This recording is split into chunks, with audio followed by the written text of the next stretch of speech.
Hello mga kulit! Welcome back sa aking channel! Yan.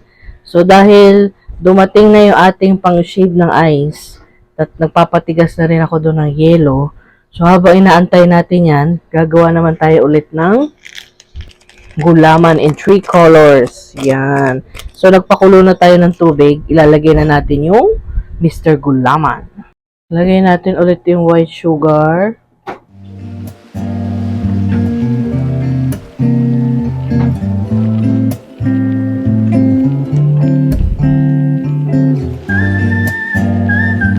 Daling matunaw kasi mainit to.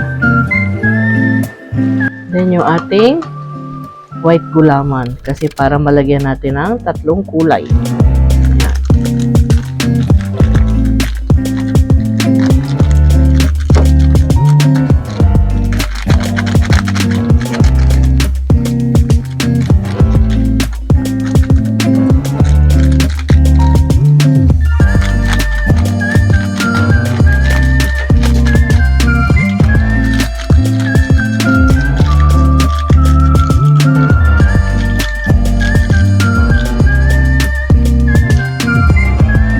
Then, isali na natin siya sa 3 lagayan.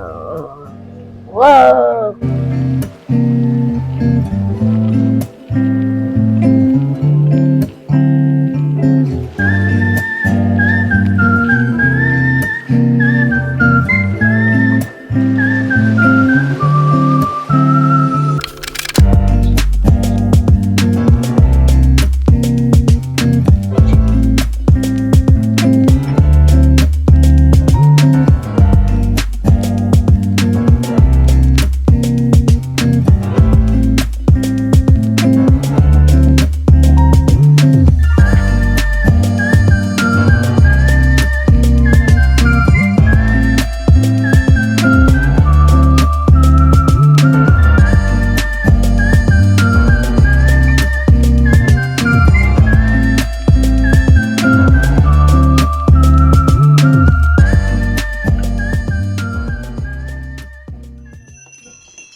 So, dating gawin, aantayin muna natin mag-set itong mga gulaman natin na ang gaganda ng kulay.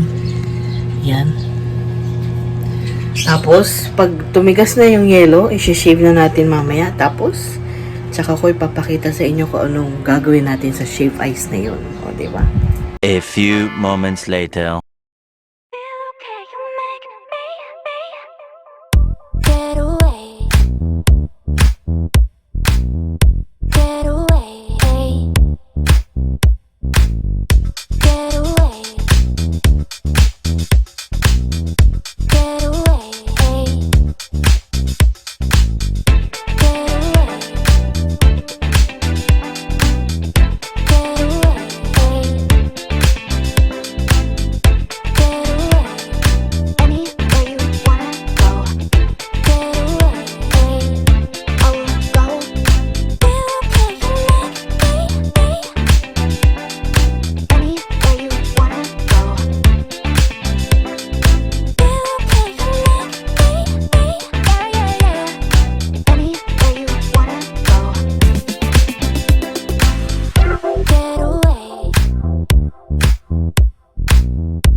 So, ito na yung ating shaved ice with gulaman, mga kulets. Yan.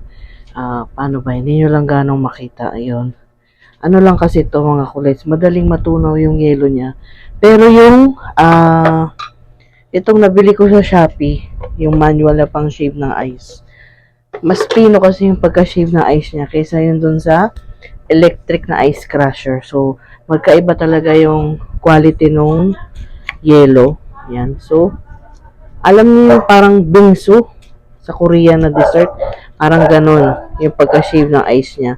So, maganda tong eyes, ano na to, shaver na panghalo-halo at saka pang mga ganito, pang mga bingsu, pang mga mais con yelo. Mas fine yung yelo niya, ayan o. Diba mga kulit? So, tikman natin. Ginamit natin yung caramel sauce.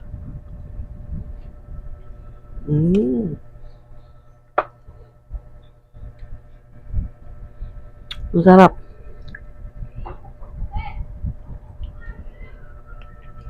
Refreshing.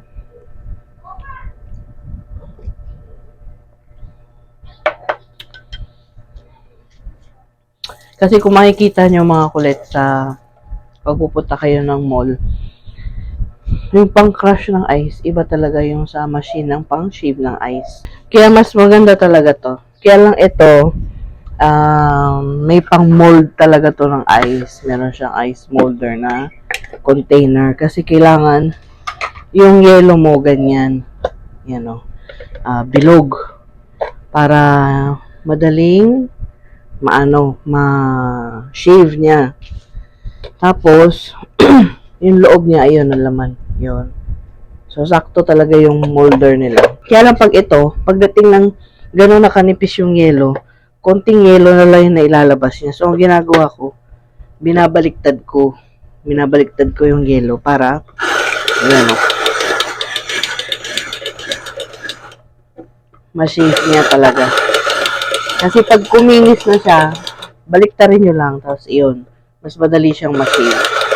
So, although kailangan nito ng force, carry lang. Tipid naman kayo sa kuryente, di ba mga kulit? Ayan, naririnig niya. Namaya. Yan, eye shaver. Oh, di ba? Oh, mas fine yung texture ng pagka-shave ng eyes niya. Ayan, oh. Kesa dun sa ice crusher mismo. Talagang ito yung mga ginagamit pagka gagawa kayo ng mga bingsu, mga ganyan. So, ano bang maganda nating lagyan para hindi matunaw? Oh. Makapag-crush pa tayo na isa pa. Kasi natunaw na yung ano. Lagay tayo sa small cup. Maglagay tayo dito sa small cup.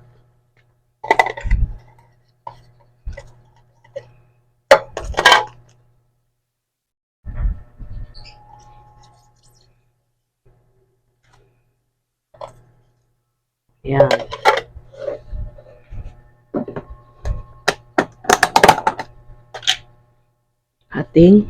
Pwede kayo maglagay ng chocolate sauce, strawberry sauce. Depende sa inyo kung anong gusto nyong sauce. Pero ako yung ating caramel sauce. Yan.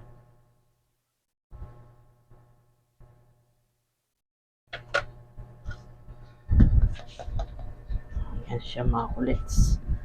Tapos lagyan natin ng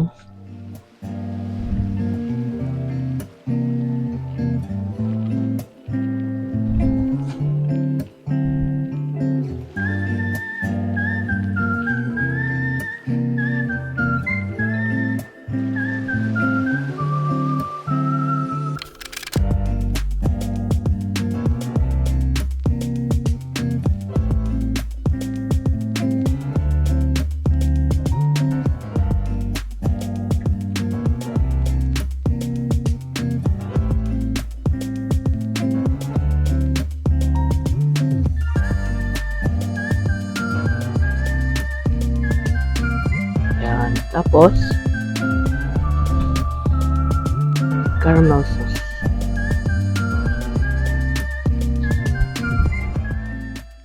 Pwede kayo maglagay ng chocolate syrup, prutas, chocolate chips, sprinkles, kung ano-ano pa. Yan na. So, ito na yung mga kulits. Nilagay ko na siya sa ating maliit na lagayan. So, bukas, nagpatigas na ako ng yelo doon sa 3 molder. So, para marami tayong magawa at malaki yung lalagyan na magawa natin. Same lang naman din yung lasa niyan mga kulit. So,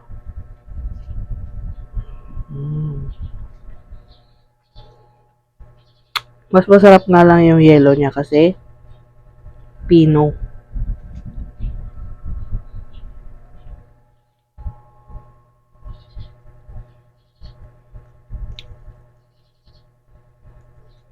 Yan. Pino yung ice.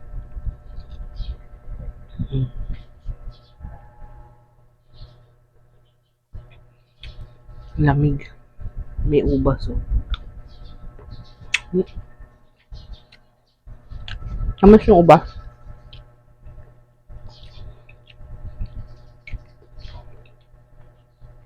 Yung bingso kasi, ano yon yung mangga. Tapos,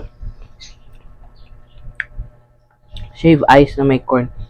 Gagawin natin yon. Magpa-mold muna ako ng maraming yelo. Para makapag-shave tayo ng maraming ice. Okay naman siya. Hindi naman ganun nakakapagod. At saka mas mura siya, tipid sa kuryente. Kasi yung machine niya, umaabot ng 4,000 to 5,000. Lah, hindi naman tayo gagawa ng ice shaver na shop. Pero kung magbe-business kayo, yon advisable yon. Pero pwede rin to sa panghalo-halo nyo. Iipunin nyo nga lang yung yelo, lalagay nyo sa ice box or ice cooler or sa styrofoam na excuse me. Lagayan ng yelo. So bukas gagawa naman tayo ng ibang variety. Tapos ibang sauce naman yung gagawin natin. So ito na, bilis matunaw, di ba? Pero masarap siya.